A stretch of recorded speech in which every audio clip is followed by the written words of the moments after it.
Hi all. Right, welcome to more Space Empires 4X.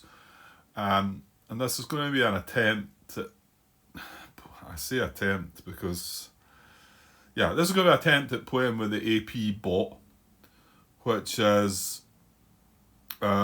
introduced in the latest expansion, which I don't own, called All Good Things. And there's a book within that as well, which is solo slash co-op scenario book. And there's a lot of different ways of playing solo and co-op, and it introduces this AP bot, which I've been talking about if you watched any of the previous stuff that I've done.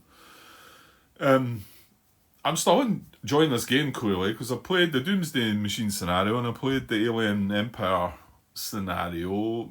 Didn't quite finish that as things looked like it was better to just finish it where it was. And then when I seen this AP bot, I thought, well, this is going to be more involved.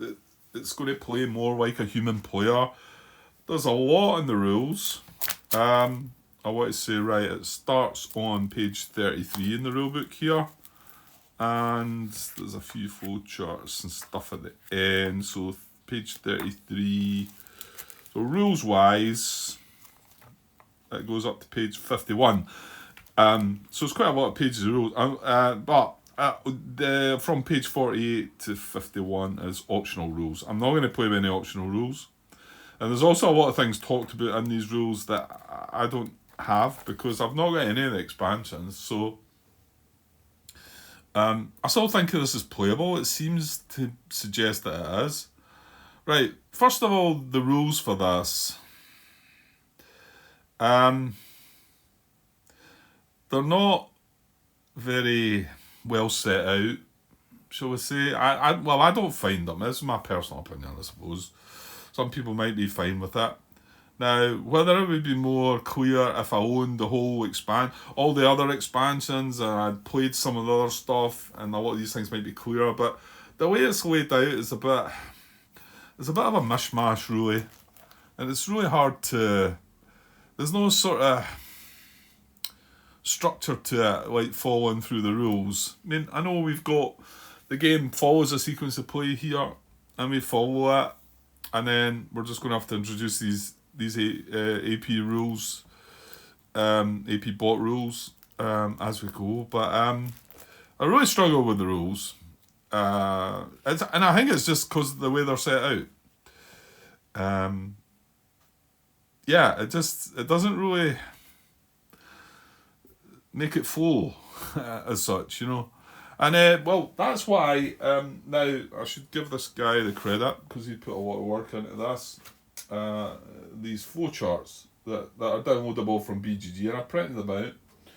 I've laminated them, so I'm kind of hoping that they're not going to be too glary. That looks like it's all right. You're going to get a bit of glare with a light like that, right? But hopefully I can lay it on the table and look at this. Now let's give the guy, because I don't think his name's on this anywhere. But I mean, he's obviously put a lot of work into this, and it looks really useful, even though it looks pretty complicated itself. But it's maybe a better way than trying to look through the rules and the way they're set out in the rule book, you know. Okay, then the name that's added to this is Serpy Plays, Serpyplays. I don't know if there's a name hidden in there or not, but anyway, so he done this flowchart. I think it was originally based on a Spanish fan that had posted something. I'm not 100% sure, to be honest, but these are really detailed. There's three flowcharts. So this one I believe is the movement for the movement of the fleets, the AP fleets, and then there's two others. We've got the one for the econ phase, and then this one's for generating fleets. I really think I'm going to struggle with this. I really think I'm probably taking on just too much here. There's nothing to look at outside. There's no other videos on this as well. So there was no point me sitting down and trying to play this off camera? I don't think so anyway. Because I actually feel like I need help with this. And maybe I'll get some viewers that are more knowledgeable about how this works. I'm going to get things wrong on this. I mean, I think we get things wrong in everything. In all these playthroughs that we do, especially the complexity of them. You know, I don't think I've done anything yet. It doesn't have a mistake. I try to limit mistakes best I can. It really, you know, my priority is to not make mistakes. But this, I'm going to make mistakes because I'm not 100% sure what I'm doing. And I mean, I might say this quite a lot, but I might not even release this video, you know. But I think I've said that before, and I generally do just release it and see how we go. So where do I start? I'm not sure really. Here's no, I've not got space to. Well, hang on, that can go up a little bit, I think. Can I get the rule book? Now I printed out the rules, and unfortunately I don't use the printer that often, and I should have done some head cleaning first because I've got a bit of banding or whatever it is, and I thought about printing out again. I thought it was quite a few pages, so I mean it's eligible. You can read it, but it's and I've not printed the whole rule book. I've just printed from page 33, which starts with the AP bot and goes through everything. Like I say, I mean all the rules are here. There is quite a lot of talk about things that I'm not going to be using, but I think we just skip by them and still play it. I think this is okay how to do it this way. I mean, like I say, I don't own this expansion. But these rules were free to print out. The flowchart was obviously fan made.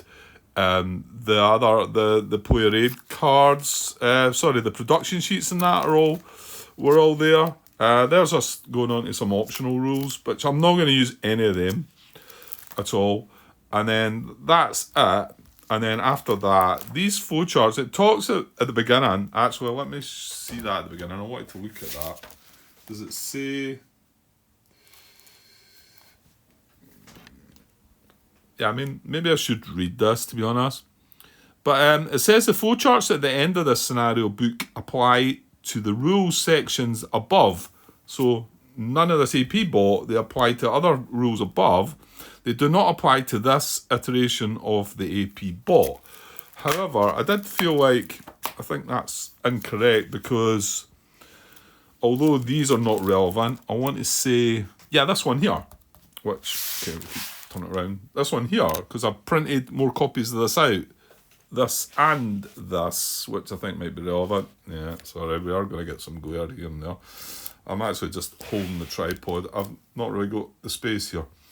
But this definitely does say AP bot at the end. So I think this, well, mind you, it did say flowcharts, didn't it? This is not a flowchart, so fair enough.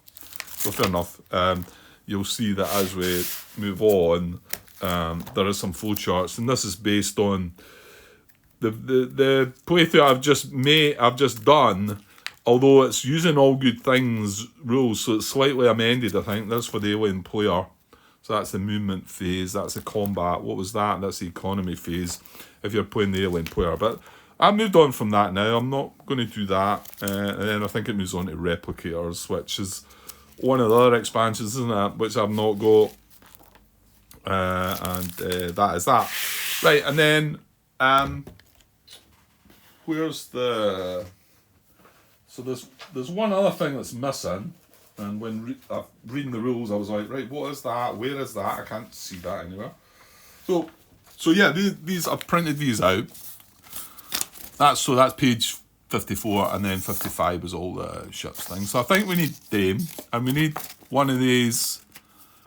Well, I'm assuming this is just for the bot, and we'll just use one of the normal ones, I think. There's going to be a lot of assuming going on.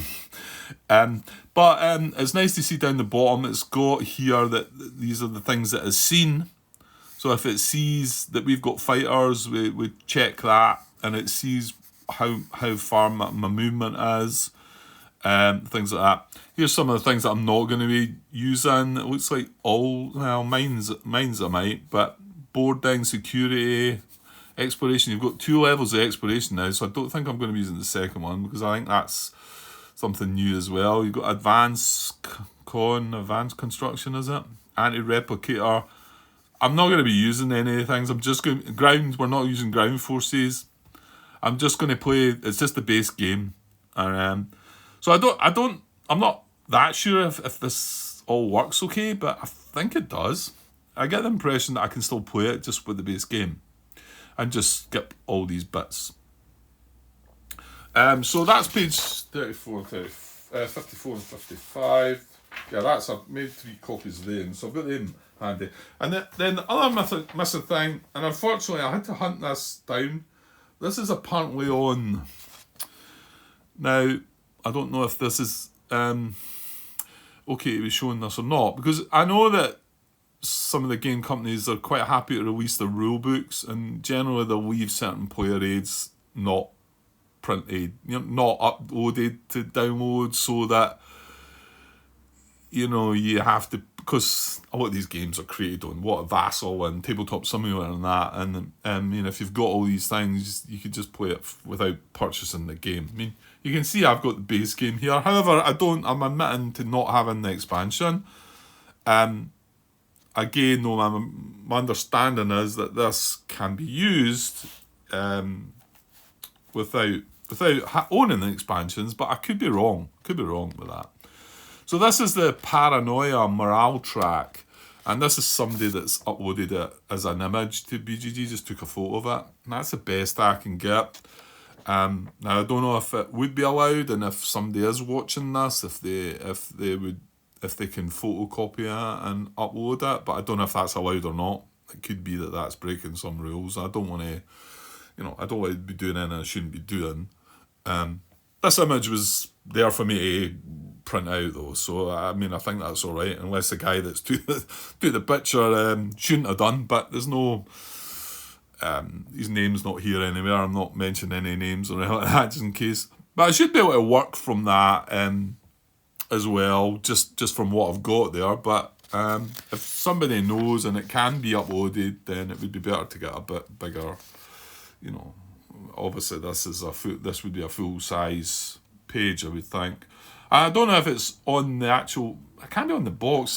The guy that uploads it, he mentions where it is. Maybe a bit of card, or could it even be on the back of the rulebook or something like that?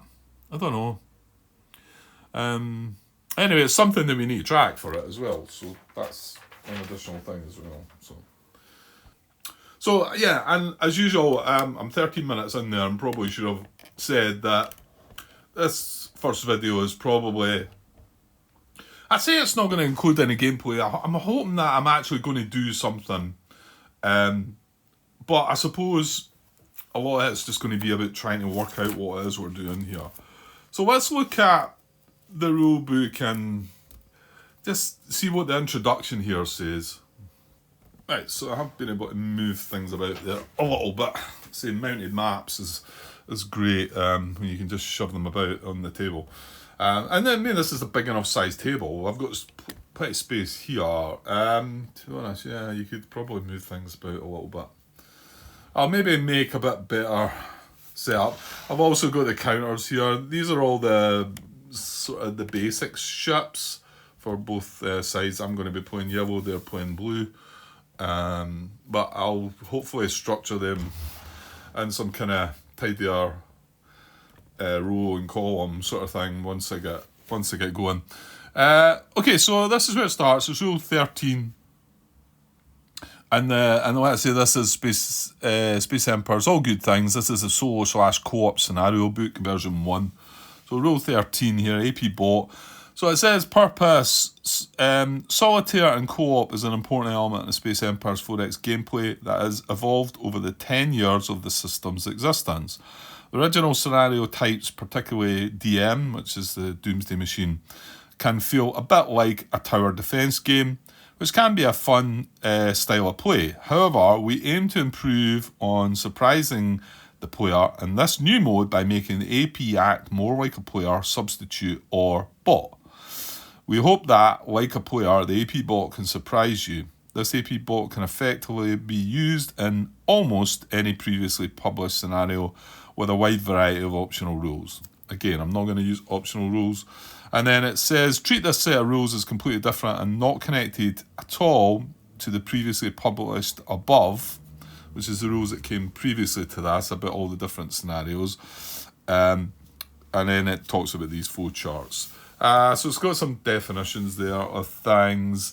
And then moves on to, well, definitions, maybe I should, I don't want to read right through this. The rules, obviously.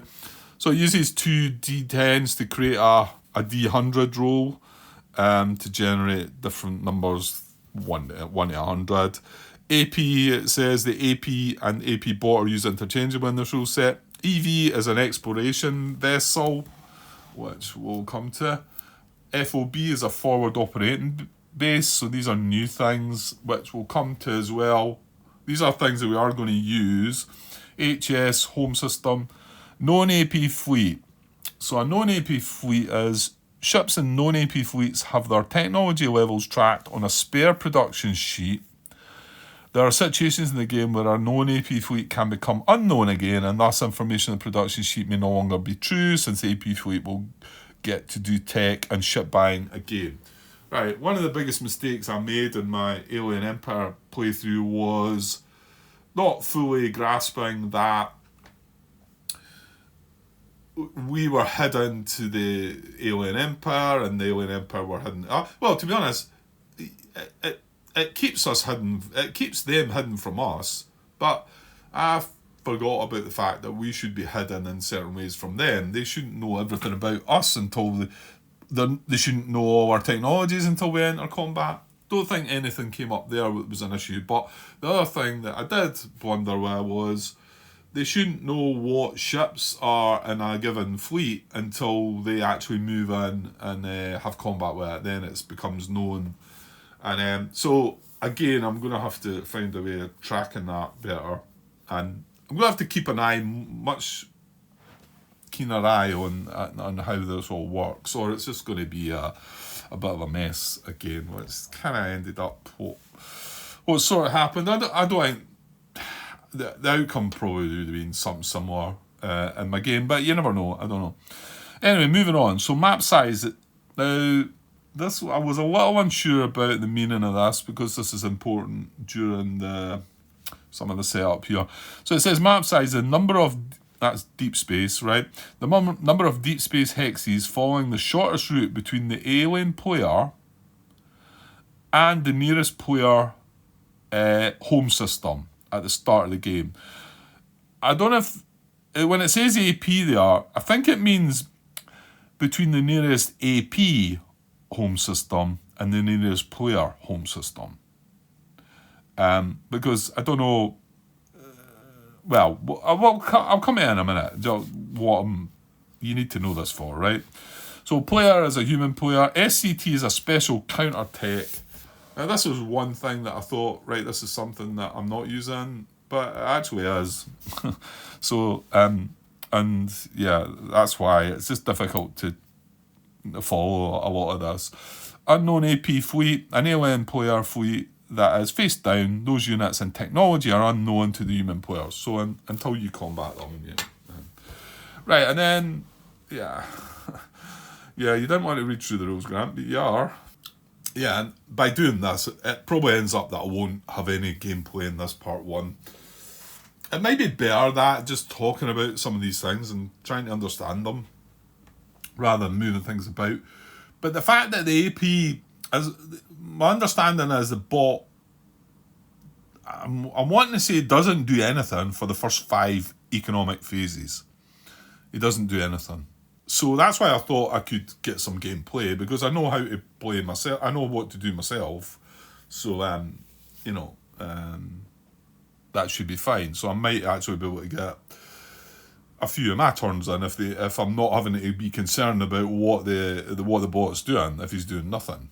But I'm saying nothing, and I'm sort of saying nothing in quotes because I'm not sure if it's nothing at all he does in the first 5 turns. Anyway, Prime Directive, right, it talks here, this is a whole, sometimes you might have to step in thing, which I don't like, but I'm not sure it's going to come into it much, but it might. So it says the AP's AI might be a primitive life form, but we are, as usual per Trek, not avoiding contact in this wargame.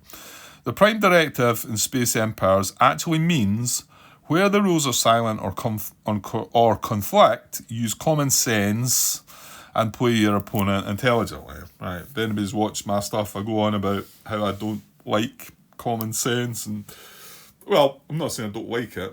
I'm not very good with it, shall we say? But yeah. Hopefully, it'll come to a minimum anyway, and that's if things get moving here. So it says this rule supersedes all other rulings, so you can step in at any time. This is, but I like this because I don't think. Going by this, I might not come into it. It says, this is most likely to apply if many optional rules are in use. Well, I'm not going to use any optional rules, so we might be able to sort of dodge a lot of this, such as alien technology and Empire Advantage cards. I'm not using any of them, right? For which complex rulings are not possible or practical. And then it goes on to give an example here. So as not to derail other systems in play, do not alter the AP's strategy and similar functions after employing the Prime Directive. So what it's saying there is, if you do have to step in and make a call on something within this Prime Directive, as they call it, and make, change a rule that's saying this and you're stepping in, then don't then change what its strategy is. Put it back to the strategy, and then if it comes up again, you might need to change what it's doing again, but you might not. I think that's what it's saying there. The example, okay. Here's the example. The AP should build scouts because it has the scout rush strategy, but it was just revealed that they have a crew card for cruisers and an alien technology card for cruisers, and they could reasonably field well-equipped cruisers. Now, I'm not playing with crew cards or alien technology, like we just said, so this wouldn't come up for me anyway. It says the AP would build cruisers instead. They are kept as having the Scout Rush strategy for now, for all other purposes, so as not to derail other systems. So it's keeping that same strategy, but when it's coming to build here, it's going to build cruisers instead of the Scouts, and then just revert to the Scout Rush thing again. Okay, right. Well, like I say, I'm not going to read right through these, but let's just get through some of the basic stuff. So scenarios, and this what was I was confused at first. Where is the scenario? But it says here the revised AP is meant to be able to substitute for a human player in most scenarios. I.e., so that's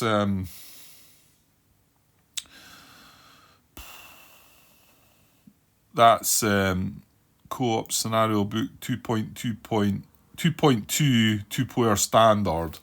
But what I'm going to just look at is my scenario book for the base game and pick one of the two-player options.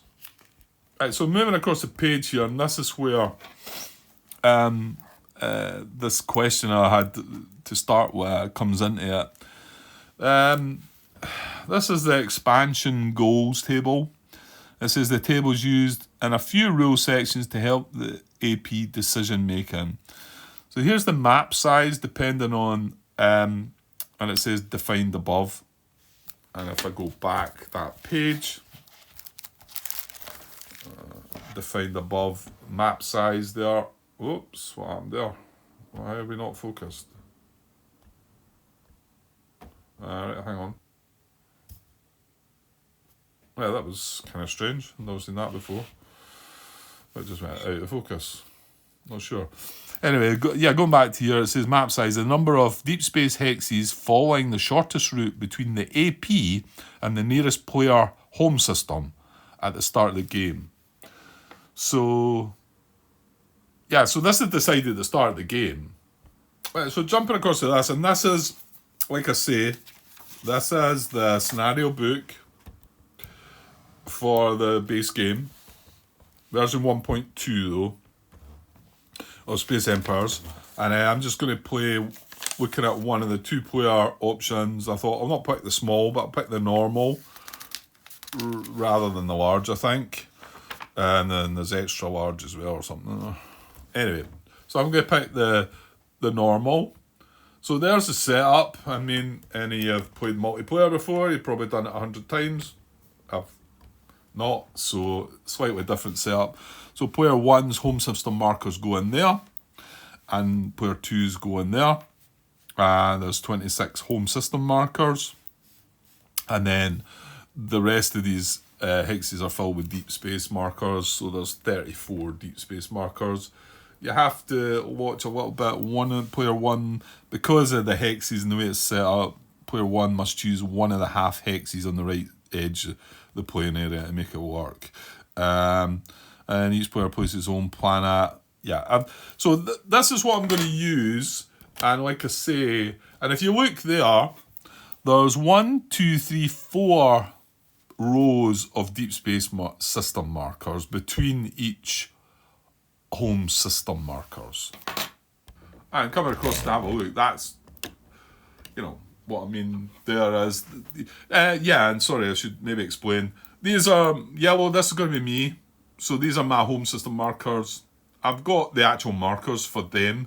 And then the blue is the alien player, home system markers. And all the little brown gold cubes in the middle are deep space markers. And yeah, I'll need to get them out actually. They're not lying about yet.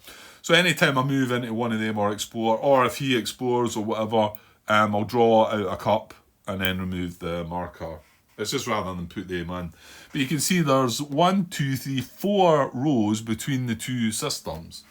So I'm thinking that means that the map size, which it says the number of deep space hexes following the shortest route between the AP and the nearest player home system at the start of the game, I think that's 4. Okay, so I'm going to go with that. Now, hold on. The number of hexes between, well, actually, Grant, you could call that 1, 2, 3, 4, 5, couldn't you? There's 4 rows of deep space, and there's 5, but I mean, between me and him, there's 5, isn't there? Well, hang on though. There's not an option for 5, so that mustn't be how it's looking at it. See, I wonder if I should look at here. It's here, right? So if you had less than 2, that'd be this one. If you had 2, it'd be this one. 4, 6, 8, or greater than 8.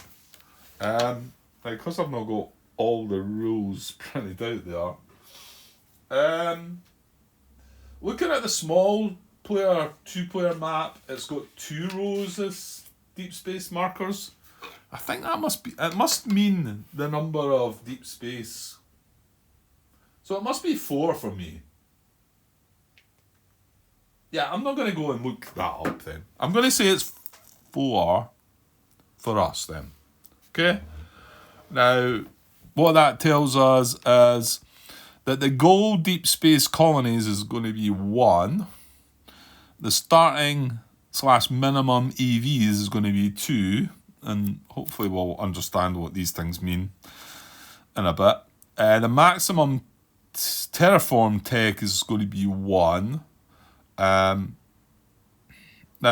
I mean, I wouldn't be using. Well, I think I could possibly use the terraform 2 rule, but that's not something in the base game, and I think it involves terraforming Nebula. I think I read somewhere. I might have that wrong. I don't know. And then finally, but anyway, the map we're using, it's only going to go up to 1 anyway, so it's not going to do that. So that's fine. And then the move tech roll, it says is 5, right? I'm not quite sure what. Well, I'm not 100% sure what all these things mean as well. So, but anyway, that's what we're going to use. And then a first player. So it says the first player in AP games is decided randomly as per main rulebook 3. So that's looking back at the base rulebook. The AP and DM have their own rules for bidding below, because we're going to have this bidding as well. Regardless of who is first player, the AP always resolves their econ phase functions after the players resolve their econ phase. So it could be that they are first player and they're moving first. When it comes to the econ phase, they're going to do their econ phase last. Okay. So then it starts moving into other things, which I'm not going to go on. New hidden galactic capital rules. I'm not going to use any of that. I'll come back to some of these things. See, victory points, got a number of alien players. Well, it tells us to just use one per human player, which I'm not going to do anything challenging. So here was, well, yeah, I mean, this is, but I don't want to keep reading through everything. Alien intelligence and economy, I mean, I'm going to have to read this to understand what it is. Let's jump past that to here. We're going to be playing, so it's going to be a 20 CPs player homeworld, 20 CP player homeworld without facilities. I mean, facilities are something else that we're not using, right? So the base rolls for them is going to be 6. Now, if I want to alter that via difficulty, which I'm not, I'm going to keep it at normal. I could have made it easy, I suppose, but I'm going to keep it at normal, so there's no alteration to that. So it's going to be 6. It's going to be 6, and HS is the home system, so it's going to get 6 home system rolls. Now, you'll see here that it also gets some deep space rolls as well. It goes on to tell us home system rolls, they get 10 CPs per roll. And so, I mean, 6 rolls is pretty decent, really. So they're going to get 60 points worth of CPs every turn, unless they've got colonies that have been taken out and things like that. Right, okay. I think we need to stop going through more of the stuff. I mean, this bit probably is quite important, but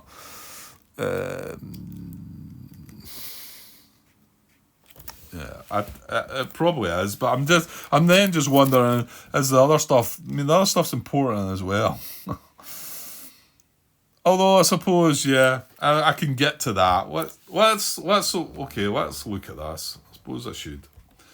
I have read through these rules a couple of times as well, but it's just difficult. It really is. It's just difficult to sort of join it all together, I think. Right, okay, quick glance through this bit and then we'll move on. So 13.14, alien intelligence and economy. Like previous scenarios, the AP generates CPs, does research and builds fleets using tables which are revised below. The AP performs econ rolls like prior AP scenarios. The amount of CPs allocated per roll is always 10. Now, that's a bit of a panic when I seen that, because that's what I was trying to play before, and I struggled with the 10, but I think it's more balanced here. So there is also a difference between rolls for CP generated from the home system, called HS rolls, versus deep space colonies, called deep space rolls. The base number of HS rolls on AP gets is determined by the difficulty, the player home world size, and the use of facilities. We've already looked down there and said that we're playing with 20 without facilities, so it's going to be 6. Yeah,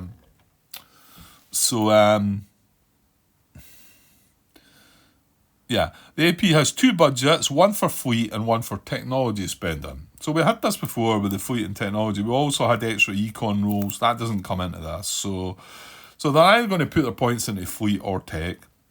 AP fleet/tech budgets may go into the negative due to game events, i.e. certain resource cards. Again, we're not going to be using any of that.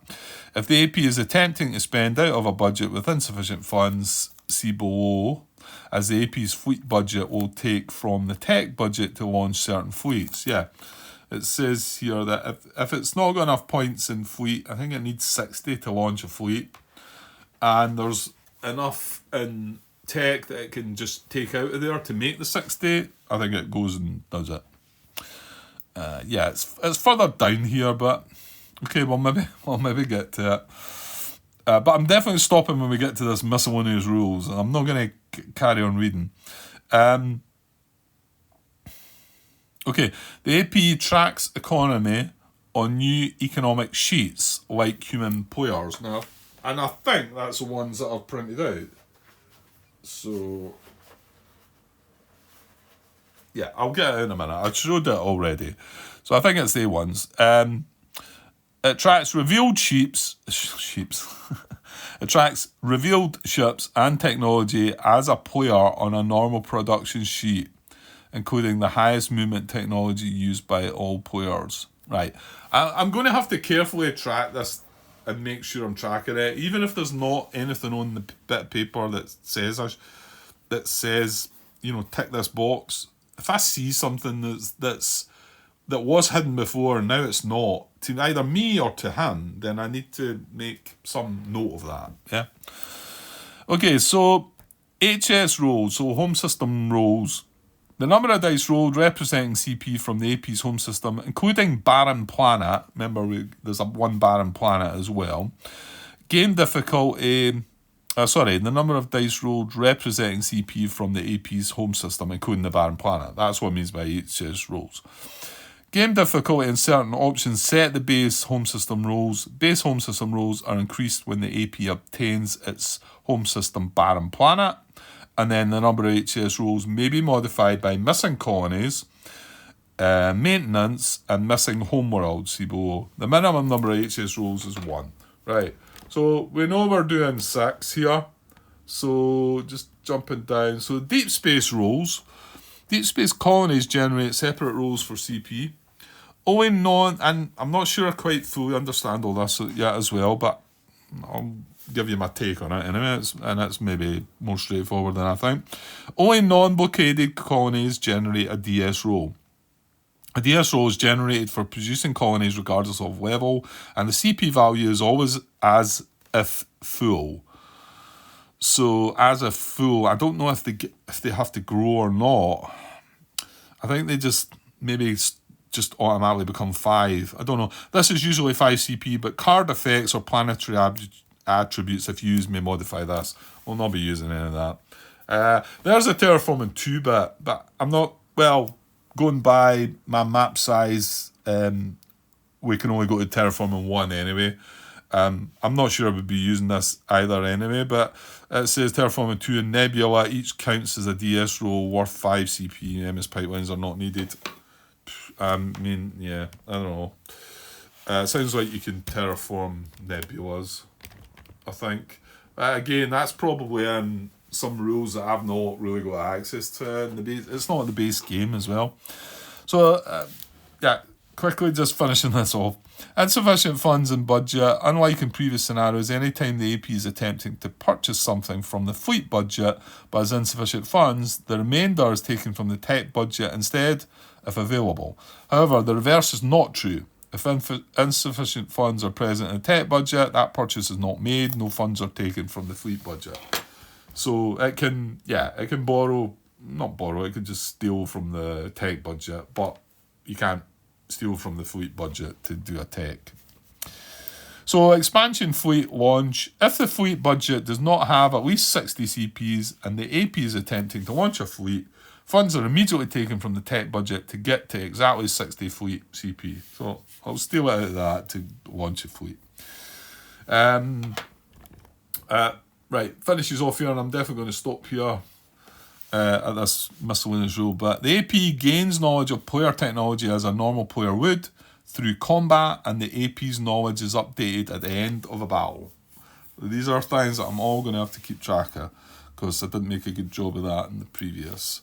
Optionally, you may keep the AP blind to player technology revealed only through NPA combat. The NPA is non-player aliens, I think. None of that we're going to be using. I'm not using that. Don't know if you could use that or not in the base game, I'm not sure, but likewise, there is a system in 13.53 for resolving AP battles against NPA planets. I'm just going to ignore all NPA stuff, I think. Okay, so that's almost 40 minutes, and we've just got just the basics there to try and. Now that's the rules, and then we've got these flow charts. But although I really appreciate these flow charts, I'm hoping that they're going to work for me. They're quite you have a look at it and you say, right, where do we start? Right, okay, so here's one of the flow charts. This is the fleet generation flow chart. So yeah, I suppose I'm going to. This is probably not the right one to look at first, is it? I guess why I'm looking at this first is it's got this setup bit down the bottom right here. I mean, this is basically, how to set things up. Whether it's in the right place, this or not, but anyway, that's where it is, right? So, it says set up, now, maybe I need to zoom in a little bit more and then just scroll down there a bit, yeah. So it says, decide initial player order randomly. Well, I suppose it says in the rules that we would roll a dice for this. Hang on a second. I'm not sure there's any point in doing this. The reason it bothers me there, though, it doesn't tell you that you don't need to do this at the beginning, because, it actually says that we should decide who's going to go. Hold on. The reason being, we could be playing with two human players and 2 alien players. So I think maybe that's why that's there. Because I think right now, I don't think the alien player has any ships able to move about. It doesn't do any movement. I might find that I've got that wrong in a second, in a bit. And find out, oh wait, right, it does have this. But again, you would think that I probably should know this by now, but it's not that easy. I'm not finding it easy to follow all this. And I guess if this is going to go anywhere, I'm going to need help. Yeah, I'm going to need outside help, I think.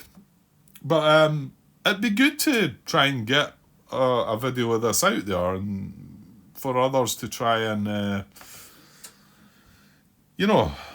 think this is a popular game, and there's a lot of people who like to play it solo, and it's been limited before. This opens up a lot more to look at, but it's just not crystal clear in a lot of ways. Anyway, so I don't think we need to do that, because there's only one human player. And then afterwards, you bid for turn order anyway. Which the AP, the bot does get involved in, but whether it's going to be interested in bidding in the first 5 turns, I might find that it doesn't anyway. So anyway, that's the first thing that we should do. And then the AP receives the same starting tech as human players. Well, I don't think we get anything. I'll need to get one of the sheets out and that for that as well. I don't think we start with anything, do we? Just the basics. Well, I've not got one of the sheets handy, but anyway, it starts with the same. If the scenario doesn't specify, set the AP homeworld in the most central spot of the home system. Well, it's right in the middle, and we've got ours right in the middle, and I put it. I've put it up there. You can see it up there in the middle. We've got 4. Well, yeah, we've got 4 home systems either side of it. That's fine. I don't think it's such a big deal, that. Anyway, it is telling you about where it should be set up. So, place and keep all AP home system markers face down. So I've placed them all. They're all face down, right? And then I'm going to have to do this. I'm going to have to add 30 CPs to the fleet budget and 120 CPs to the tech budget. So they get this to start with, right? But remember, they're not doing anything for the first 5 economic phases. We are going to be able to generate. Whether that works out, we should be able to generate the same amount as that. I don't know. It's probably worked out to balance out. So if AP's listed goal, Deep Space Colonies, is not 0, it immediately purchases Exploration 1 from the tech budget. Right, I think that's going to happen. What did I say? The goal Deep Space Colonies. I think it was 1. So we're playing with 4 map size. Gold Deep Space Colonies is 1, right? So it's not 0. It's more than 0. If it's not 0, it immediately purchases Exploration 1 from the tech budget. So it's going to use whatever it is to buy Exploration 1, and we're going to reduce that, right? I'm just looking through this just now. I'm not going to start messing about with it, but that is something that is going to happen that the bot is actually going to do before we get kicked off here, though. So it's going to do that. And then this, I thought this had to do this just now as well, but when I read it further, I don't think we need to do this. And this could be where they might have ships, I don't know. It says AP gets free number of EVs based on table 13.4.1. That's the table I was looking at about the the map size. And it says the starting minimum EVs is 2 for our map size of 4. So we'd get 2. And it says place in movement turns before AP resolves its first econ phase. So again, it's not gonna resolve its first econ phase until econ phase 5. So that's when it places these ships. And it says see econ phase instructions for more details, which we'll look at as well. I think that's where it tells you that you don't place these ships. And these are ships, EVs, what does it stand for again? Exploration vessels. They're going to go out, and they're sort of like scouts, but then they become miners, I think, if they get minerals and bring them back. I think they sort of change a little bit. But we'll see how that works. And then player starts with 3 times scouts, 3 times colony ships, 1 times miner, 4 times shipyards, unless otherwise specified in chosen scenario, and may use flagship. And it's got this bit at the side about, no, it's not, that's not flagship. Oh, this is a bit about flagship. Well, flagships is another thing that I've no idea what it is. It's, we're not playing with that, right? So, and then it says, take note of the AP's base HS rolls on page 35. Now, we've said that's going to be 6. And the gold DS colonies, which is going to be 1. At minimum EVs, which is 2. Maximum terraform, which is 1. And the move tech roll, which is 5. Which I'm not quite sure what it is. And that's the things you have to take note of. Whether they can all go on the production sheet, it might well be that they can. And then it's got this bit off to the side here. I think when it's in the dotted line, it must mean something else. I'm not sure, the guy's not really made that clear, but it says if playing with the hidden galactic capital, I'm not playing with that, so we're just going to forget about that. So that's the setup on that, and that is on this fleet generation flowchart, which, yeah, like I say, maybe it was space-wise, that was the place he wanted to put that in, because we're not going to be doing that for a bit. And the other one, this big one, is when we're going to be moving our fleets about. Now, I'm going to have to zoom in on this. You can see it's like a lot of small text. Yeah, I mean, just looking up there, step 1, where you'd look first. Is any AP fleet threatened? It's just got threatened. I mean, I'm assuming that should say threatened. So is any AP fleet threatened? And then if it is, it does a paranoia check, and if it's not, it goes offensive. Oops, I'm not really showing you that. So if it's not threatened, it stays in offensive posture. And if it is threatened, it does a check, and if it passes the check, it stays offensive. If it fails the check, however, it goes defensive. And then you go into step 2, and it checks if it's an exploration vessel. SCX is something that we're not using, I don't think. So but exploration vessel we are. So if it's that, we go through that. And then step 3, if it's a guard fleet, if it's the shattered fleet, or if it's an extermination fleet, or if it's just an expansion fleet, we just follow that. But these are all for moving the fleets about. So again, we're not really looking at that just as of yet as well. So the setup bit, yes, we need to know that.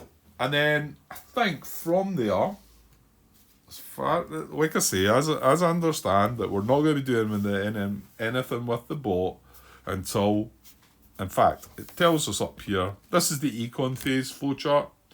It tells us up the top here. Right, so it says ignore AP econ phase until phase 5 is reached, or until players have come to within 2 hexes of AP home system. That's unlikely. It means I've got to be exploring into deep space.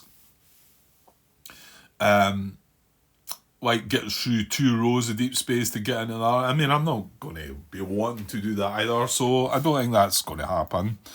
And then it says, first econ only, before EP5's movement turns. So before they do their movement turns, and this would be after I've done my 5th econ phase. Remember, they always do theirs last. So then they're going to do their econ phase. No, that's wrong, sorry, isn't it? Because it says ignore AP econ phase until phase 5 is reached. So does it carry out phase 5 econ though? Yeah, I think so. So it would do the econ phase first, and then it says first econ only before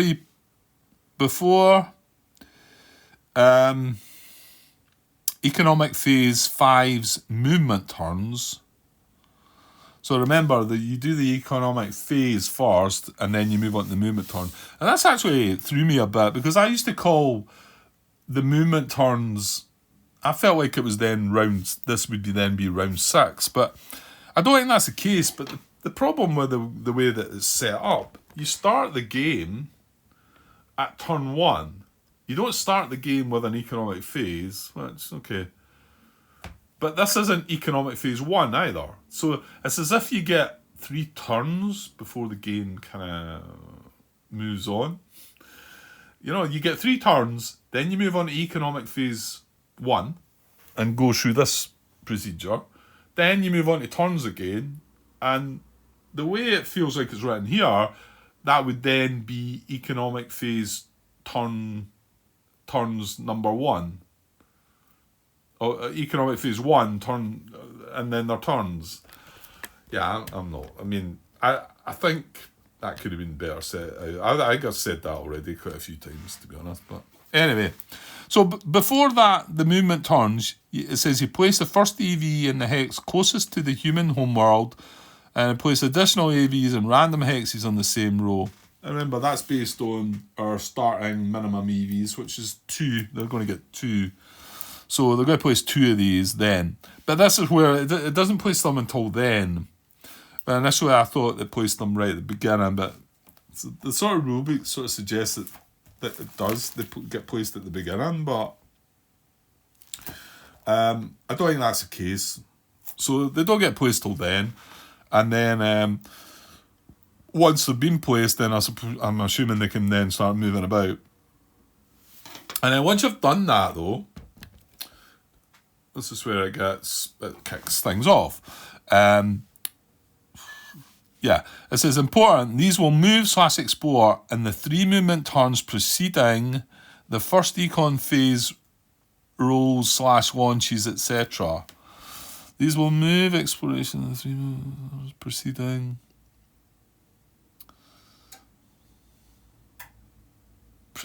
the first econ phase.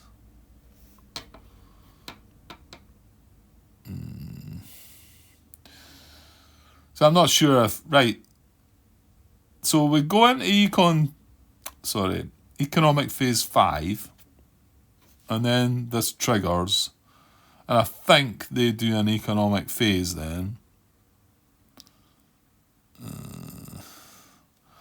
Yeah, I might have to look at this a little bit more, just to see.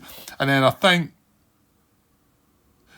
after we've done the economic phase, we place the EVs. Then when we move on to turn 1, we can then move the EVs. I think that's what that's saying there. It's saying preceding the first economic phase. Preceding. Oh, hang on. Yeah, I just had to check that. Preceding means before, doesn't it? I had to just sort of stop and think about that. But these will move in the 3 movement turns that come before the first economic phase. Rolls / launches, etc. Okay, that suggests to me that when we reach economic phase 5, they don't do an economic phase, but we then place the the EVs, and then they will move, and then in the 3 movement phases before the first economic phase, so which will be economic phase 6. Okay, I'm not sure if it does it before economic phase 6, or I mean, why is it talked about economic phase 5 all the time? Or hang on, does it say it skips the first 5? Is that what it says? Where does it tell me that? Hang on. So here's the rulebook on that, 13.24, page 37. AP Econ phase. Most AP Econ phase events are skipped. It says events are skipped. I don't know. Including all economic roles until economic phase 5. So it does seem to kick in an economic phase 5. Unless we've got close to them, right? In this case, the AP begins performing economic phase events, including economic role. Well, why it says events, I don't know if there's the other things. There's no events as such, but maybe this is something to do with cards or something. Anyway, including economic roles as if it were economic phase 5. In this case, AP begins performing economic phase events as if it were econ phase 5. Does it talk about these EVs then here? Right, hang on. If this is the first econ phase the AP is resolving, review all AP HS markers and place colonies as described in the previous section. Econ phase 5 and every econ phase thereafter, follow these steps in order. Okay, so as in these steps that were just coming up. Starting EVs before EP5's movement turns. Place the number of starting EVs. These are placed for free. Maybe there's a slight wording. It looks like they carry out economic phase 5. Then we place these EVs. Then they move. And then we carry on from that. And then these steps happen in order, as it says, after every econ phase. So you've got EV placement. What are these up here? Colonized Baron. Econ roles.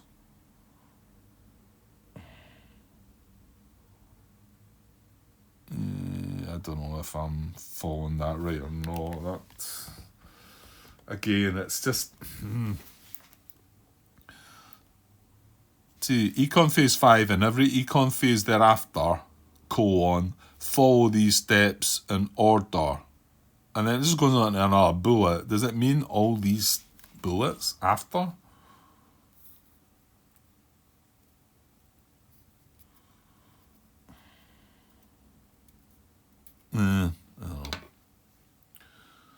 I think maybe. Because it... I think it could be actually, Grant. That talks about starting EVs, so that's kind of relevant though, isn't it? But then EV placement, it then goes on, colonise Baron, Econ rolls, HS rolls, DS rolls. Launch colony ship, use space for it, purchase EV. Yeah, I mean, maybe we go through these steps. Hopefully the flow chart is going to, and then bid for turn order, right? Check for fleet launch. Yeah, okay. Okay, so I think it all kicks off on economic phase 5. They have an economic phase, then we start doing all this stuff. Right, so coming back to look at that then. So I think just the way that's worded sort of confuses me a little bit. So so then it says reveal all AP home system markers. So this is why it's a wee bit strange. So it skips the first 5.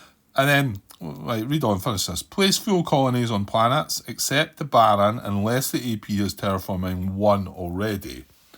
Now, I don't know how it's going to actually have purchased terraforming 1 by that time. I don't know. We'll see if it's possible for it to do that. I don't know how that can be possible, but I might be missing something. And remove minerals and don't add them to the budget. So we just remove the minerals and then leave terrain in the place. Okay, so what we're going to do is, when we get to economic phase 5, we're just going to reveal all his home system markers, right? I mean, that must be balanced to possibly we're going to have all ours revealed as well. And then we just remove the minerals. They don't get added anywhere. They just get taken away. We turn all the planets into colonies. We turn them all into full colonies of 5 CPs. And remember, he starts with a bunch of points anyway, and that's just all balanced out. And then from there, then on, the next economic phase, well, in fact, even that economic phase, he'll gain points, won't he? He'll just go through this economic phase sequence. And then we just go through these other things as well. So, yeah, it's got it here in this flowchart. Some of the stuff that we were just reading in the rulebook there, it's got it here. So let's go back and glance at this. Yeah, and you see here, it says remove the minerals, don't add to the budget, leave terrain in place. You don't add it to the budget, this has already been taken care of. That's why they start with 120 in tech and 60 in fleet or whatever it is. So then we've got this important point here. Excuse me. It says only once. It says the first time the AP starts an econ phase with terraforming 1, you add 1 to the base HS rolls and add a 5 colony point colony on the AP HS Baron planet. Right, okay. So, yeah, the first time this happens is if they're getting an extra roll for that time that they've got the Baron planet terraformed. And it's, yeah. And then from there, yeah, it says only once. First time AP starts. Yeah, okay. Okay, so then you would go through the flow chart. And I'm not going to go foolish. That's me at an hour now already. So, just some of the things we're reading in the rules there, though. This is to check to see if they're going to concede. If they've lost 3 or more colonies, blah, blah, blah, they'll do a paranoia check, which we'll get to. Then they just concede. It's not going to happen. Might never happen. There's a wee bit in here that talks about resource cards. I'm not using any of them, so that's not going to be relevant. So then the home system rolls, which it clarifies there, they get 10 per roll. And if they roll a 1 to 7, it's going to go into fleet. So I assume it doesn't mention 8, 9, 10 there. So 8, 9, 10, it'll go into tech then. So that's only 2 options. You can see there's some modifiers there. If they have a damaged, destroyed or blockaded home system colony, they get a -1. -1 for every AP fleet on the board, even guard fleets, except shattered. See maintenance reduction this page below. So if they've got any fleets, remember they're getting 6 rolls, so that would, any if they had 2 fleets on the board, that would reduce to 4. So that kind of makes that a bit fairer as well. If their homeworld is damaged or blockaded, they get -2 to the rolls. And they would get +1 to the roll for each deep space mineral that are hauled to a colony. It says hauled. It must be hauled to a colony. Yeah, so so if they've got a deep space mineral on a colony, they're going to get an extra die roll. Which, rather than add the 10 points for it, they just get an extra die roll, which is 10 points anyway, isn't it? Yeah, okay. And then the deep space rolls. So let's see if we can understand this a bit better. Again, 1 to 7s for fleet. So I think they get this. Now, they obviously have to have terraforming, 1. And so they need to have I think this is where they need to have colony ships sent out into deep space to colonise the planets, the barren planets. If they've got any of them, then they're going to get 5 per roll, and they're going to get a roll for each colony. So say they've terraformed 3 deep space planets. They're going to get 3 rolls and get 5 points per roll into either fleet or tech. Again, there's some modifiers, +1 for each unblocked deep space colony. +1 roll for each unblocked deep space colony. Alright, sorry. This is telling you the amount of rolls they get. There's not a... Whereas this starts at 6 and then modifies...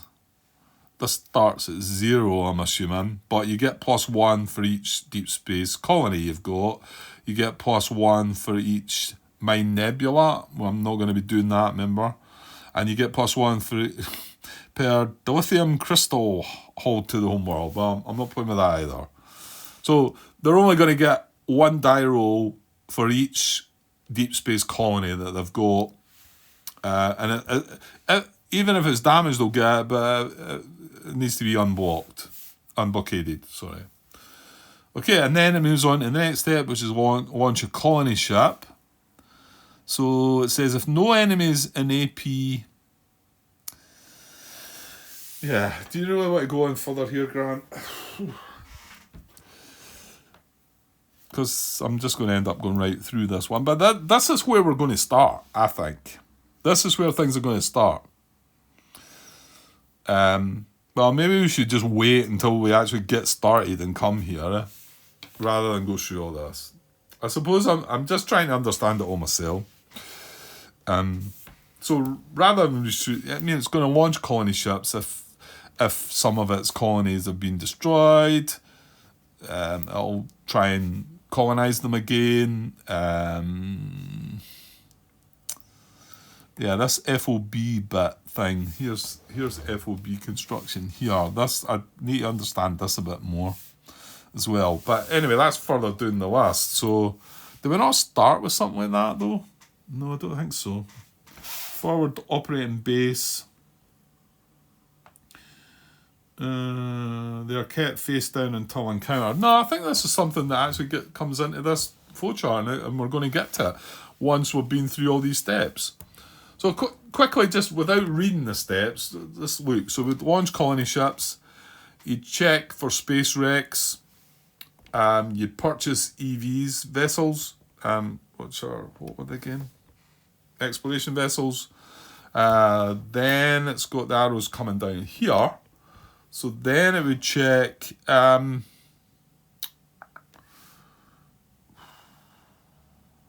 technology purchase for each of the 3 sections individually. Paranoia check. If it's threatened. Yeah, you know what? I'll get to it. Then we've got a bid,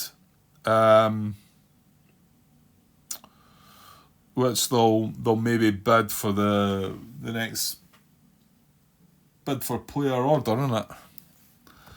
Then it's going to check to launch a fleet. Then it's got this FOB construction.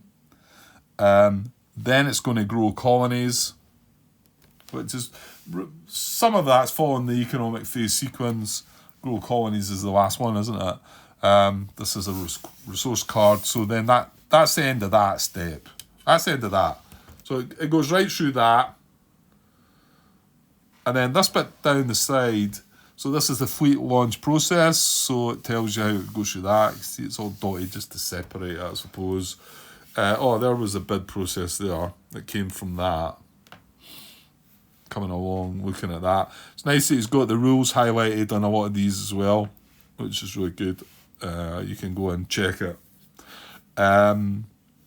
This was the fleet launch process. This is maintenance reduction for AAP HS roles. Reduce HS maintenance penalty by 1 for every source of maintenance reduction. Alien Tech, Empire Advantage. Right, I'm not sure what that means, to be honest. Okay, so I think this is where we're going to start. So it's quite good to just look through that for myself. I tried to look through it earlier, and my mind was sort of blank a lot of the time when I was looking at it. So I think what I need to get out next is get the sheets out, get the production sheets out, because there's a few things we need to fill out for him, and obviously we're going to fill out stuff for us. This is going to be the flowchart we're going to need first. Well, apart from this one, just going through the setup again, and it's an hour and 11 minutes, so I haven't done nothing. But the other flowchart about movement's not going to kick in, and even the rest of this about fleet generation is not going to kick in until we get to this. And then we check there to see if the fleet is launched, then we can go check it. And in fact, fleet launch might not involve fleet generation, because all that will be maybe hidden until they come to combat again, possibly. That's probably how it's going to work. But okay, right. Well, I've got things kicked off at least. I've been unsure about if I should try and do this or not, and I'm still not that sure, to be honest. Am I going to just stop and start and get part 2 going here or not? Well, I mean, I do have a bit of time free, so I probably should. I feel like my head's buzzing already looking through all this. I'm not sure I should be taking this on, to be honest. I'm all for taking complex games on, but I don't know. This could be a struggle, and all I've done is just read about things there and go over what I think. Once we get a fleet on the board, there's a lot to look into, I think, to see what it's going to do. But it should be good fun. It should be good fun when it gets working. And there's people out there that must be playing this. There's still quite a lot of questions on BGG regarding certain bot situations and how it deals with this and that. So I might be able to find answers that are going to... I'm going to have questions for sure. The guy, Nico, that I've spoken about before, he seems to be a strong follower of this game. So, and I think he's probably delved into this a bit as well. Being, which he seems to me, going by past games, he's quite a solo player himself, I think, as well. So, I think he's quite keyed up on things. So, we might be able to find some of the answers that we need through him. He's quite keen on answering questions and that. I'm not saying there's no others as well. I'm sure there's others out there that will be happy to help. Okay, I'll leave that for now. And hopefully I'll be back with part 2 and some kind of gameplay. Hopefully soon. Okay, cheers.